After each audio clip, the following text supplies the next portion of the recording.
Hi guys! So for today's video, nandito tayo sa maraming puno ng kawayan. Dahil alam niyo na maulan-ulan na today.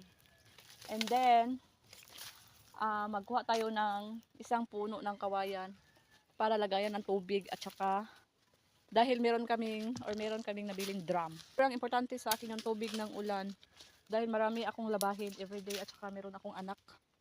Kaya kailangan ko maglaba, maghugas ng pinggan gamit yung tubig sa ulan. So ito yung dadaanan natin. Actually wala talagang daan. Nag-shortcut lang po tayo sa kampo. So meron ditong rambutan.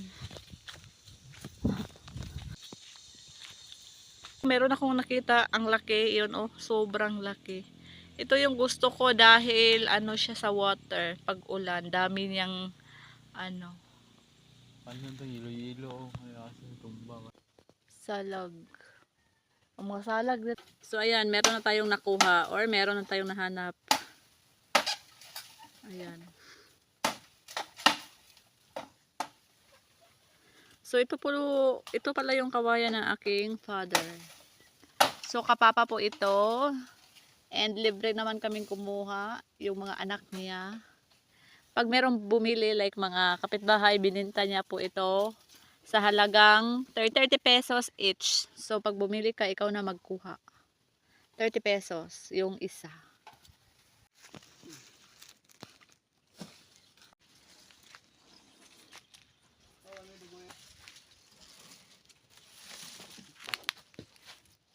Buing.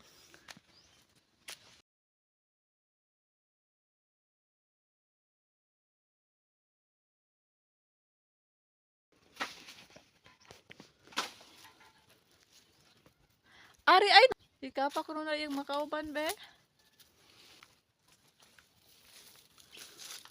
Asam ko meron pa kami kuhang mangga. Mga tropa. So napakatamis. So sobrang tamis ng ating mangga.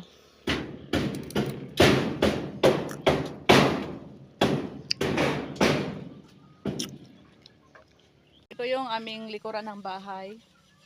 So diyan oh, pag umuulan, diyan dadalo yung agos ng tubig and hanggang sa drum. So yung gagawin namin, meron kami kasi ditong drum na kulay blue, yung nabili namin. So meron kaming bagong drum na blue. So wala pa siyang ano ng tubig, pwedeng agusan ng tubig. Ayan oh, wala pa. So meron kaming streamline dito sa aming garage. Ayan, meron tayong streamline and balak natin na lagyan ng lagayan ng tubig pag umuulan. Okay? Dito meron akong kalamansi, meron na siyang bunga. Ayan, marami ng bunga at saka malaki pa. And ito yung puno na baungon. So, sa likuran ng bahay. And ayan, yung ating extension sa roofing na lang.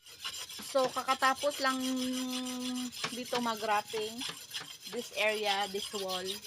Kakatapos lang niya mag-wrapping this morning. Yung ating window is hindi pa tapos. Ayan. Ito po ay temporary. Hindi pa siya na bigyan ng sapat na panahon. Naglagay ako dito ng table. Para maglaro yung anak ko, meron siyang lagayan ng laruan at saka dito kami mag-coffee every morning. Ayan yung ating streamline na parking area. So, and then, ayan yun ah. And naglagay ako dito ng table at saka yung motor na nakapark, isa lang. Mayroong parking area pero isa lang yung nakapark. And then, open space po tayo. So, yung ginawa ko is naglagay lang ako ng tela para hindi masyado pumasok yung init sa loob dahil meron tayong nakapark na motor and then another tela na naman. So open space muna ito. So this table naman para dito kami minsan mag coffee, kumain sa labas. So dito ang yung labas namin. Ayan yung isa naming motor na hindi nakapark sa aming garage dahil tamad na yung husband ko magpark. Actually, malaki na yung ating jackfruit sa bahay. Ayan, malapit na itong maluto. Okay. And dyan tayo pumunta. So, kita nyo may kawayan Diyan tayo.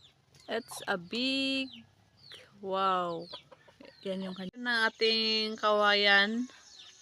So, nakalagay na siya and then, ayan, meron ng drum at saka